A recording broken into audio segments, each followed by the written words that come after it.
기도하심으로 피우다 시작하겠습니다. 하나님 감사합니다. 오늘도 주의 말씀 앞으로 우리를 불러주시고 말씀을 묵상하게 하시니 감사합니다. 오늘 외식하는 자 바리새인들과 이 율법 교사들을 향한 예수님의 저주와 책망이 오늘 나를 향한 책망과 저주가 아닌지 말씀 앞에 묵상하게 하시고, 그럼 나는 오늘 어떻게 살아야 하는지 주의 말씀을 붙잡고 살아가는 오늘이 되게 하여 주시옵소서. 감사합니다. 예수님의 이름으로 기도드립니다. 아멘. 오늘 저희가 함께 살펴볼 말씀은 누가복음 11장 37절에서 54절까지 말씀입니다. 누가복음 11장 37절에서 54절까지 말씀 함께 살펴보겠습니다.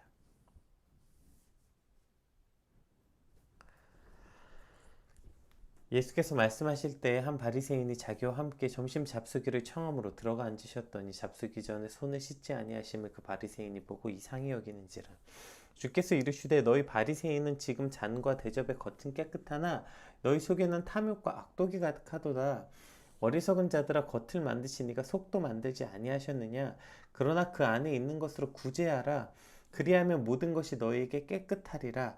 화 있을진저 너희 바리새인이여, 너희가 박하와 운양과 모든 채소의 11조는 들이되 공의와 하나님께 대한 사랑은 버리는도다. 그러나 이것도 행하고 저것도 버리지 말아야 할지니라. 화 있을진저 너희 바리새인이여, 너희가 회당의 높은 자리와 시장에서 문안받는 것을 기뻐하는도다. 화 있을진저 너희여, 너희는 평토장한 무덤 같아서 그 위를 밟는 사람이 알지 못하느니라. 한 율법교사가 예수께 대답하여 이르되 선생님, 이렇게 말씀하시니 우리까지 모욕하심이니이다. 이르시되 화 있을진저 너희 율법교사여, 지기 어려운 짐을 사람에게 지우고 너희는 한 손가락도 이 짐에 대지 않는도다. 화 있을진저 너희는 선지자들의 무덤을 만드는도다. 그들이 죽인 자도 너희 조상들이로다. 이와 같이 그들을 죽이고 너희는 무덤을 만드니 너희가 너희 조상이 행한 일에 증인이 되어 옳게 여기는도다. 그러므로 하나님의 지혜가 일렀을 때 내가 선지자와 사도들을 그들에게 보내리니 그 중에서 덜어는 죽이며 또 박해하리라 하였느니라. 창세 이후로 흘린 모든 선지자의 피를 이 세대가 담당하되 곧 아벨의 피로부터 제단과 성전 사이에서 죽임을 당한 사가랴의 피까지 하리라. 내가 너희에게 이르노니 과연 이 세대가 담당하리라. 화 있을진저 너희 율법교사여, 너희가 지식의 열쇠를 가져가서 너희도 들어가지 않고 또 들어가고자 하는 자도 막았느니라 하시니라. 거기서 나오실 때 서기관과 바리새인들이 거세게 달려들어 여러 가지 일을 따져 묻고 그 입에서 나오는 말을 책잡고자 하여 노리고 있더라. 아멘. 오늘 본문은 이제 바리새인들과 율법교사를 향해 책망하시고 저주하시는 내용을 담고 있습니다. 율법교사에 관한 저주와 책망, 그리고 바리새인에 관한 책망은 그 큰 맥락에서는 외식하는 문제를 다루고 있지만 구체적으로 그 각각의 저주의 내용과 포인트, 그러니까 대상자가 조금 달라요. 근데 이제 오늘 본문이 좀 매우 길기 때문에 시간 관계상 전체 틀에 대해서 이 외식에 관해서 한번 살펴보겠지만, 아마 시간 관계상 율법교사에 관한 이 구체적 내용은 살펴보기 어려울 것 같고요. 이건 다음에 또 기회가 될 때 율법교사에 대해서 살펴보고, 사실 율법교사에 관한 책망들은 조금 더 가르치는 자에 관한 책망에 더 가깝기 때문에 이것은 이제 전체 포인트보다는 이제 좀 넓은 개념에서 오늘 먼저 살펴보는 이 바리새인에 관한 좀 더 많은 개념, 그 넓은 대상에 관해서 한번 같이 살펴보겠습니다. 우리 37절 한번 같이 살펴볼게요. 예수께서 말씀하실 때 한 바리새인이 자기와 함께 점심 잡수시기를 청함으로 들어가 앉으셨더니, 자, 이렇게 시작합니다. 그러니까 오늘 이제 이 바리새인들, 한 바리새인이 예수님께 나와 점심 잡수기를 청하셨을 때 예수님께서 응하여 들어가시는 장면, 함께 앉아 그들과 점심을 드시려고 들어가는 장면으로 시작해요. 예수님께서는 창녀들과 세리와 죄인들과도 기꺼이 함께 식사하셨던 것처럼 오늘 바리새인과도 동일하게 그의 초청에 응하여 함께 식사하셨다는 것을 보여주고 있는 것이죠. 그러니까 창녀와 세리들과 죄인들은 당시에 더럽고 힘없고 가난하고 소외된 이들, 그래서 그들과 함께 식사하는 게 자신의 체면의 문제나 어떤 이런 것으로 때문에 함께 먹는 것이 조금 어려웠다면, 그러나 그들은 예수님을 적대적으로 대하거나 미워하는 그룹은 아니었잖아요. 그러나 오늘 이 바리새인들은 예수님을 계속해서 따라다니면서 괴롭게 했고 책 잡으려 했고 예수님을 비방하려 했던, 즉 예수님을 적대하던 사람이었잖아요. 그러나 예수님께서는 그들이 뭐 더럽고 힘없고 소외되고 연약하고 이러한 사람들이든 자신을 심지어 미워하고 적대하던 사람이들이든 편견 없이 속단 없이 누구의 초청에도 들어가 그들과 함께 먹고 마셨다는 것을 오늘 본문은 기록하고 있는 것이죠. 게다가 신적인 권능을 가지고 계셨던 예수님께서는 이제 예수님 그 당신에게 스스로 일어날 일을 모두 알고 계셨을 텐데, 그럼 저 바리새인들이 자신을 십자가에 달아 죽이는데 앞장서게 될 이들임을 아셨음에도 불구하고, 즉 자신을 죽일 이들임을 아셨음에도 불구하고 그들과 함께 먹고 마시면서 그들에게도 교훈하시고, 오늘 물론 그들이 책망하시고 강력하게 저주하시지만 그것 역시 그들이 가르치시는, 복음을 전하시는 모습 중에 하나이기 때문에 그러니까 결국 저들에게도 복음을 전하는 모습을 보여주고 계시는 거죠. 저들의 손에 죽을 것을 아셨음에도 그들에게 은혜와 긍휼을 베푸셨던 예수님의 사랑과 은혜를 보게 되는 것입니다. 사실 예수님이 십자가에 달려 죽임 당하실 때에 바리새인들만 뭐 그런 건 아니잖아요. 예수님을 따르고 환호했던 그 수많은 무리들 역시 예수님께 돌아서서 저주하고 돌을 던지잖아요. 그러나 그 모든 것을 아셨음에도 불구하고 여전히 그들을 긍휼히 여기시고 사랑해 주시고 치료해 주셨던 그 예수님의 사랑과 은혜가 얼마나 놀라운 것인지 다시 한번 기억하게 됩니다. 그리고 이제 예수님의 그 사랑과 마음을 가지고 살아야 하는 우리 역시 이와 같은 사명이 있다는 것을 기억하게 돼요. 예수 믿는다고 말하고 교회 다닌다고 말해놓고 편협하게 그지없어서 편 가르고 내 편과 남의 편을 가르고 내가 품을 사람과 내가 내칠 사람을 갈라놓고 상종도 하지 않겠다고 하는 이러한 참 좁고 편협한 마음이 오늘 세리나 창녀들이나 뭐 죄인들과 함께 그들의 초청에도 들어가시고 예수님을 책잡고 미워하고 대적했던 바리새인 집에도 들어가셨던 그 예수님의 마음 앞에 참 부끄럽고 작아짐을 느끼게 되는 것이죠. 내 생각으로 이미 될 사람과 안 될 사람, 복음을 받아들일 사람과 안 받아들일 사람, 내가 가까이 할 사람과 버릴 사람을 결정하는 것이 아니라 내 머릿속으로 내가 미리 속단하고 내 카테고리에 집어넣고 빼고를 하는 것이 아니라 오늘 우리도 예수님의 은혜와 긍휼의 마음을 가지고 더 넓은 마음으로, 그렇게 좀 넓은 마음으로 사람들을 대하고 그렇게 예수님의 은혜와 긍휼의 마음을 가지고 사람들을 대하는 오늘 그런 저와 여러분의 오늘 하루가 되길 주님의 이름으로 축복합니다. 우리 38절에서 40절 말씀 한번 같이 읽어보겠습니다. 이제 한 사건이 발생합니다. 잡수시기 전에 손 씻지 아니하심을 그 바리새인이 보고 이상히 여기는지라 주께서 이르시되 너희 바리새인은 지금 잔과 대접의 겉은 깨끗이 하나 너희 속에는 탐욕과 악독이 가득하도다. 어리석은 자들아 겉을 만드시니까 속도 만들지 아니하셨느냐. 네, 이렇게 말씀하고 있죠. 그러니까 지금 이 한 사건이 발생했는데 그게 뭐냐면 식사하기 전에 예수님께서 손을 씻지 않는 것을 보고 바리새인이 이상히 여겼다라는 것으로 오늘 이제 이 이야기가 시작됩니다. 그러니까 당시 식사하기 전에 손을 씻는 이 정결 예식에 관한 것은 단지 위생상의 문제가 아니라 그 죄 많은 세상과 접촉함으로 인해 생겼던 불결을 제거한다. 이러한 어떤 의식, 규범이었던 거죠.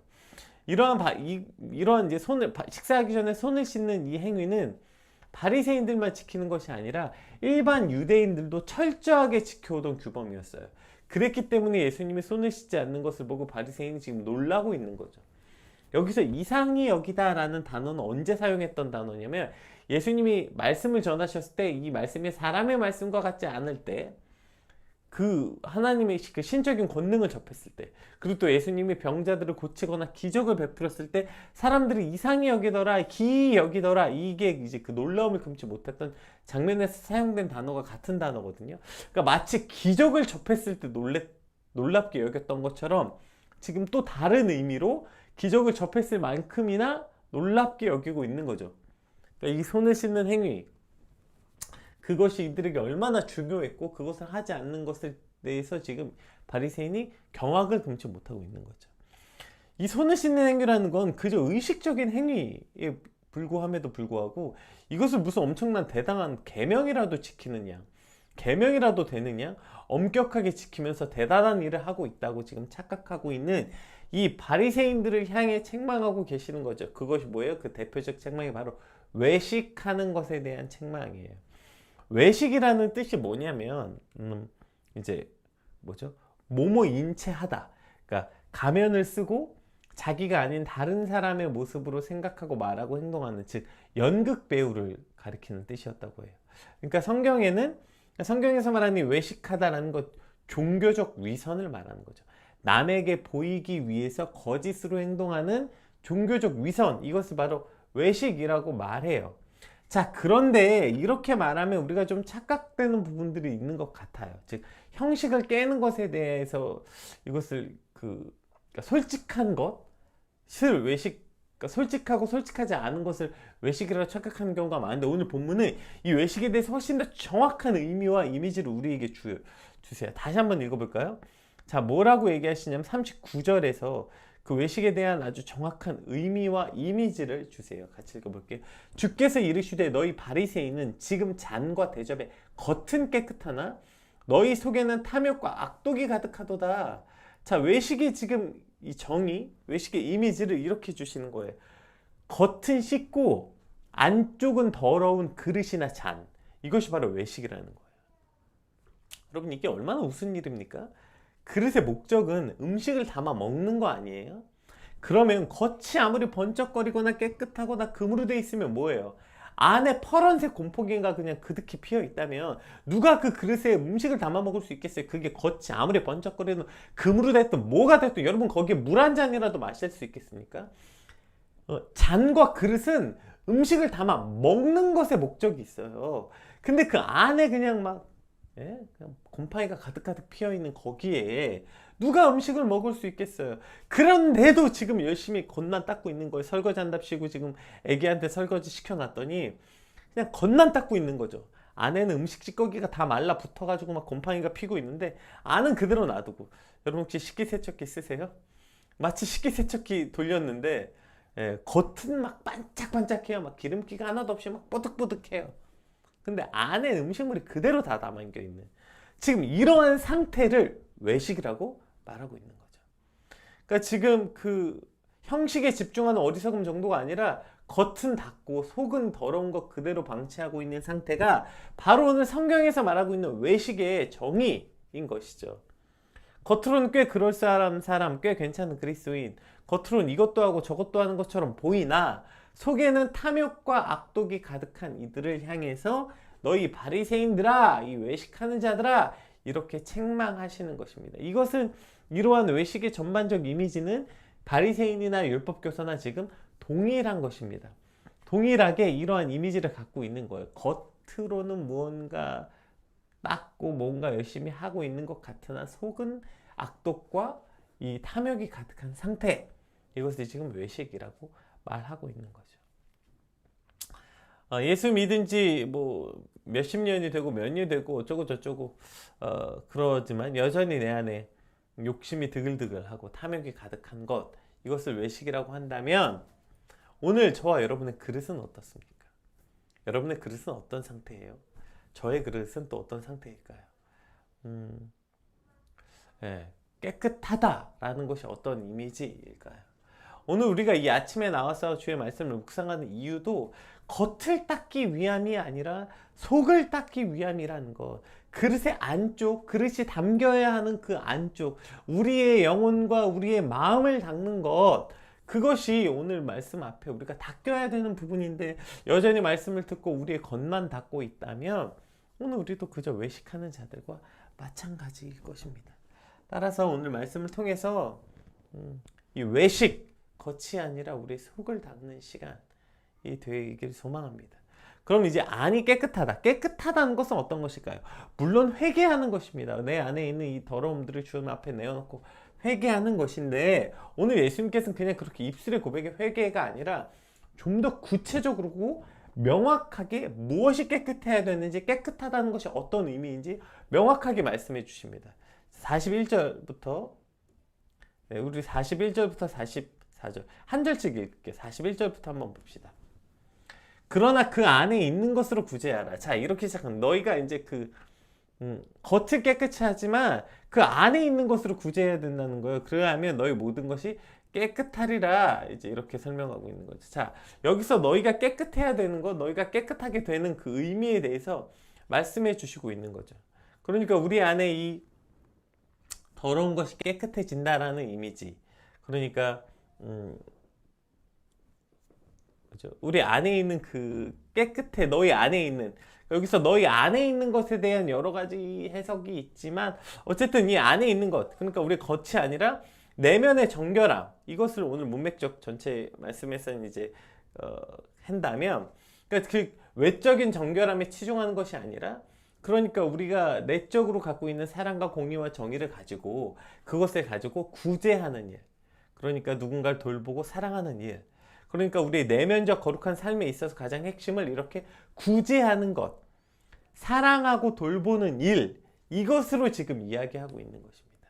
그러니까 지금 이 외식에 대해서 내가 겉은 꽤나 그럴싸하고 속은 더럽다는 것이 그냥 어떤 이미지적인 느낌과 그냥 회개 정도가 아니라, 그래서 그럼 우리 속을 닦는 일은 어떤 것이라고 얘기하고 계시냐면, 우리 안이 깨끗해진다는 것은 우리 안에서 겉을 향한 어떤 외식, 그러니까 겉을 닦는 행위가 아니라, 겉을 닦는 이 정결한 의미가 아니라, 그러니까 뭐죠? 정직과 사랑과 공의를 행하는 일. 아무리 정결 예식을 지켰다 한들 이것을 하지 않는다면 아무런 의미가 없다. 지금 이런 이야기를 하고 있는 거죠. 따라서 우리가 이러한 삶을 살아야 되는 것도 이야기하고 있습니다. 사실 39절에 얘기했던 악독과 탐욕이 가득했다. 이것이 이 당시 바리새인들의 삶의 모습이었기 때문이에요. 왜냐하면 그들은 돈을 사랑했고요, 이방 신전의 재물을 도적질하기도 했고요, 과부의 재산을 가로채기도 했어요. 이러한 이들이 아무리 손을 깨끗이 씻고 길가에서 소리질러 기도하고 하루에 몇 번씩 금식을 하고 하더라도 그들 안에는 가증한 것뿐이었던 거죠. 왜냐하면 이들이 갖고 있던 이 외식이 아니라, 결국 그들이 가졌던 이 형식이 아니라 그것을 가지고 공의와 정의와 사랑을 행하는 일, 즉 구제하는 일, 이것을 먼저 하라는 것이죠.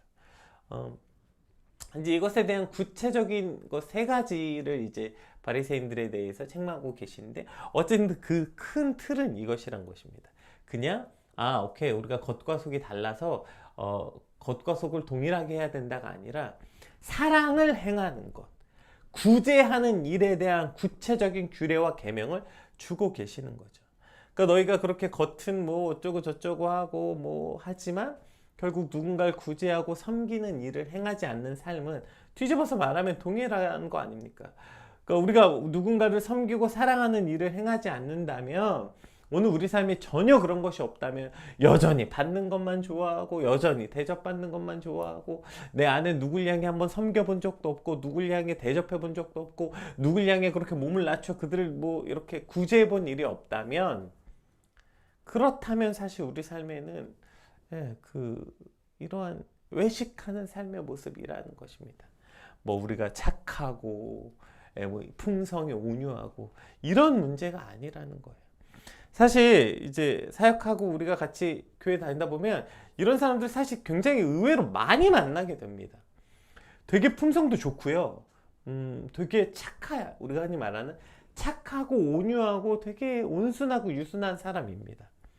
그런데 그렇게 착하고 유순하고 온순한데 얼마나 인색한지 몰라요. 그러니까 누구 한 사람에게 누구한테 밥 한 번 대접해 본 적도 없고, 누군가에게 선물 하나를 줘본 적도 없고, 누군가를 그렇게 섬기고 어떤 구제하고 이런 일에 대해서는 전혀 관심이 없어요. 아마 어쩌면 그들 생각엔 내가 그렇게 나쁜 일 행하지 않았고 나는 정직한 편이고 착하게 잘 살았으니까, 어쩌면 그런 데서 오는 그 당위성 때문인지는 모르겠으나, 어쨌든 오늘 성경에서 뭐라고 얘기하냐면, 오늘 예수님이 너희가 이 외식하는 것에 대해서 이렇게 얘기하는 거죠. 너희 안에 있는 것으로 구제하라는 거예요. 구제하라. 그리하면 너희 모든 것이 깨끗해지리라. 그러면 구제하지 않는다면 깨끗하지 않다는 뜻이 되는 거예요. 우리 안에를 깨끗하게 하는 게 뭡니까? 그래서 이제 첫 번째 42절 이제 좀 더 구체적으로 이야기해 봅시다. 여기서 화 있을진저 너희 바리새인이여, 너희가 박하와 운양과 모든 채소의 11조는 드리되 공의와 하나님께 대한 사랑은 버리는도다. 그러나 이것도 행하고 저것도 버리지 말아야 할지니라. 자, 여기서 제가 예전에도 이거 어떤 누가복음 보면서 이거 그 참고 말씀으로 가져와서 설명해 드린 적이 있었죠. 그러니까 박하와 운양과 채소, 여기서 물론 채소는 11조의 대상이 맞는데 모든 채소라고 되어 있죠. 모든 채소는 11조의 대상이 아닙니다. 그러니까 율법에서 이제 모세에게 주셨던 그때 정했던 이 11조 중에 박하와 운양과 채소의 일부는 11조인데 모든 채소는 11조의 대상이 아니에요. 그러니까 성경에서 이미 모세에게 주셨던 하나님이 11조에 대한 의미는 사라져버리고, 그리고 그냥 뭐 박하와 운양과 모든 채소, 이 작은 것 하나의 모든 11조도 그렇게 칼같이 여기면서 주일날 막 절대 시간 늦지 않고, 주일날 뭐 전날 막 샤워하고 뭐 이렇게 모든 종교적 행위를 하면서 공의와 하나님에 대한 사랑은 버렸다. 이 말은 여기서 이제 그들 안에 정직이 없고 뭐 이런 것도 다 포함되지만, 오늘 여기서 아주 중요한 의미는 섬김과 구제에 관한 이야기에 집중되어 있다는 거예요. 따라서 이것도 행하고 저것도 버리지 말아야 된다. 이 두 가지 모두가 신앙의 모습이란, 그렇다고 해서 그러면 섬기고 구제는 있고 그렇다고 이러한 그 율법에 대한 법칙은 버리라는 뜻은 또 아닙니다. 이것도 행하고 저것도 행해야 된다는 거예요. 그러니까 오늘 우리 가운데 그리스도를 향한 사랑과 우리 삶에 그 지켜야 되는 주의를 잘 지켜야 되고 해야죠. 당연히 주일 아침에 깨끗하게 씻고 좋은 옷 입고 그렇게 예배를 늦지 않게 잘 가고, 어떤 우리 삶의 이런 11조를 지키고 이러한 것들을 철두철미하는 것 플러스 이것만 가지고 안 되고, 깨끗하게 한다는 것은 그것을 가지고 하나님에 대한 사랑과 공의, 즉 그것이 뭡니까? 이 땅에 아프고 힘들어하는 이들 향해 기꺼이 마음을 내어놓고 내 시간과 내 재물과 이런 것들을 기꺼이 들여 구제하는 일, 이것을 행하는 것, 이것이 바로 외식하는 것에서 깨끗하게 되는 일이라고 오늘 성경에서 명시되어 있다는 것입니다. 그럼 오늘 우리 삶에 이러한 그 사랑과 공의를 행하는 일, 나에게만 집중되어 있고 온갖 그냥 뭐 내가 제일 맨날, 이 말이 참 나쁜 말이에요. 그렇죠? 불우한 이웃을 돕시다 이 말 끝나자마자 내가 불우해, 내가 제일 가난해, 내가 돈이 없어, 그냥 어쩜 그렇게 받는 것에만 익숙한지 모르겠어요. 얼마나 주님께 그 많은 걸 받아놓고도 여전히 그냥 받는 거, 여전히 내가 제일 불쌍하고 내가 제일 가난하고 내가 제일 돈 없다고 생각하는 이 참 어리석음이, 여러분 우리가 사실 하다 보면, 사역하다 보면 돈이 없어서 누군가를 못 돕는 일은 사실 별로 없어요. 오히려 가난한 이들이 더 그들의 마음을 알아서 더 먼저 돕는 일에 나서게 되죠. 우리가 조금 드림이라는 사역 지금 계속 진행할 때도, 여러분 이거 누가 합니까? 어디 돈 많은 교회에서 지금 후원합니까? 아니요. 오히려 조금 드림 받았던 그 교회에서 조금씩 후원하고요. 지금 이렇게 진행되고 있는 걸 보면서 참 놀랍지 않습니까? 이것이야말로 외식하지 않는 것, 우리를 안을 깨끗이 하는 것이라는 거예요. 그런데 우리 안에 여전히 그냥 인색하고 옹졸하고, 이러한 마음이 바로 외식하는 것의 모습이라는 사실을 반드시 기억해야 됩니다. 우리 43절 한번 읽어볼게요. 화 있을진저 너희 바리새인이여, 너희가 회당의 높은 자리와 시장에서 문안받는 것을 기뻐한도다. 자, 여기서 외식하는 것의 또 대표적 특성이 뭐예요? 너희가 회당의 높은 자리와 시장에 문안받는 것, 즉 너희가 삶의 중심이 되고자 하는 것과, 그러니까 교만한 것과 다 같은 의미죠. 문안받는 것을 기뻐한다는 것, 그러니까 교만한 자리에 높은 자리에 앉기를 원한다. 여러분이 높은 자리에 앉기를 원한다고 얘기하니까 이거 조금 그럼 나는 그렇게 높은 자리에 원하는 사람이 아닌데 라고 또 잘못 생각하는 것 같아요. 이 높은 자리를 가운데라고 바꾸면 좋을 것 같아요. 세상에 가운데 자리에 들어가고 싶은, 우리가 흔히 말하는 이너 서클, 인싸, 많은 사람들이 결국에 자기 중심적으로 세상을 살아가길 원하는 거죠. 삶의 모든 중심이 나로부터 시작되는 것이죠. 그래서 나로부터 시작하는 거예요. 내가 중앙의 자리에 앉기를 원하고, 내 중심에서 사고하고 내 중심에서 생각하고, 모든 내 생활 반경의 삶이 나로부터 시작돼서 중심으로 인하되기 시작하는 거예요. 높은 자리에 앉는다. 사람들의부터 가장 중앙에, 사람들의 가장 관심 있는 자리에, 사람들이 우러러보는 자리, 그 자리에 가길 원한다 라는 의미뿐 아니라 나로부터 시작되는, 즉 나 중심의 세상에서 살고자 한다는 것이에요. 이것이 바리새인의 외식하는 모습이라는 것이죠. 오늘 사실 누구든 그렇게 되지 않으려고 싶은 사람이 어디 있어요? 사람들의 관심으로부터 멀어지고 싶은 사람이 누가 있겠어요? 우린 모두 많은 사람들에게 사랑받고 싶고 많은 사람의 관심 안에 있고 싶고 내 중심으로 세상에 돌아가길 원하죠. 이것이 사실 어린아이의 특징 아닙니까? 제가 그때도 한번 얘기했지만 가장 어린아이의 특징은 관종이라고, 관종. 그러나 이것이 외식하는 자들의 삶의 특성이라는 것을 기억할 때 우리가 그냥 이것을 그냥 그렇게 쉽게 여기는 것이 아니라 우리가 스스로 이렇게 관심받는 자리가 아니라 하나님이 관심받는 자리로 놓고 우리는 한 발 물러서는 법을 배우는 것, 이것이 우리가 외식하는 삶에서 돌아서는 길이라는 것입니다. 우리 44절 마지막 절 한번 읽어볼게요. 화 있을진저 너희여 너희는 평토장한 무덤 같아서 그 위를 밟는 사람이 알지 못하느니라. 그러니까 지금 이제 우리가 무덤을 밟게 되면 그것이 그들의 부정하게 되는 것이라서 정결의식을 치러야 했는데, 근데 이 바리새인들은 평평한 무덤이 이렇게 무덤이라는 티가 나야 되는데 티가 안 나서 그 위를 밟는 사람이 자기가 부정하게 된 걸 모르게 된다는 거예요. 이게 외식의 결과적인 큰 문제라는 거죠. 그러니까 너희가 누군가를 그렇게 부정한 자로 만들어 버린다는 겁니다. 이 바리새인들이. 그러니까 너희가 그렇게 그냥 나는 나쁜 사람이야, 내가 지금 온전하지 못한 영향력을 끼치고 있어라고 하면 누구도 우리와 가까이 하거나 그것을 배우려고 하지 않는데 겉을 그럴싸하게 만들어서 저거 괜찮은데? 그래서 그걸 배우게 한다는 거예요. 그래서 그 위를 밟는 사람, 너희만 죽는 게 아니라 뒤에도 나오죠. 너희가 천국의 문에 오늘 맨 마지막 너희 율법교세 너희가 지식의 열쇠를 가지고 너희도 들어가지 않고 또 들어가고자 하는 이도 막았다. 이것과 지금 비슷한 얘기죠. 너희가 평토한 무덤 같아서 너희 위를 밟는 사람이 알지 못해서 너희뿐 아니라 그들도 너희가 부정하게 만들어 버렸다. 지금 이렇게 말하고 있는 것입니다. 여러분, 우리는 누구도 영향력 없는 사람은 없어요. 여러분, 누군가에겐 반드시 큰 영향력을 끼치는 사람입니다. 반드시 되게 높은 자리에 올라가고 누굴 가르치는 자리에 올라가야 여러분 영향력 끼치는 사람이 아니라, 여러분은 오늘 여러분의 가족에게, 여러분의 친구에게, 여러분의 직장과 여러분을 만나는 모든 사람들에게 표정 하나, 손짓 하나, 어떠한 것으로도 영향력을 끼치는 사람이에요. 이게 인간이 이 땅을 살아가는 방식. 여러분이 혼자 무인도에 들어가서 혼자 살지 않는 한, 아무하고도 연락하지 않고 살아가지 않는 한, 여러분 오늘 누군가의 영향력을 끼치는 사람이고, 심지어 무인도에 들어가고 연락을 끊었다 하더라도 그것 자체가 누군가에게 영향력이죠. 그래서 그 말도 안 되는 소리, 나는 아무에게도 영향력을 끼치지 않는데요. 이건 말도 안 되죠. 우리는 누군가에게 반드시 그 작은 손짓 하나, 눈빛 하나, 표정 하나만으로도 그 사람에게 영향력을 끼친다고. 심지어 그 사람을 기분 나쁘게도 할 수 있고, 그 사람을 기분 좋게도 할 수 있는 영향력을 끼친 사람들이죠. 따라서 우리가 외식하는 자라면, 우리가 그러한 신앙을 가진 이라면 누군가에게 그러한 잘못된 영향력을 끼치게 되는 결론을 가지게 된다, 이렇게 말하고 있는 거죠. 이것이 외식하는 자들의 책망, 저주인 것입니다.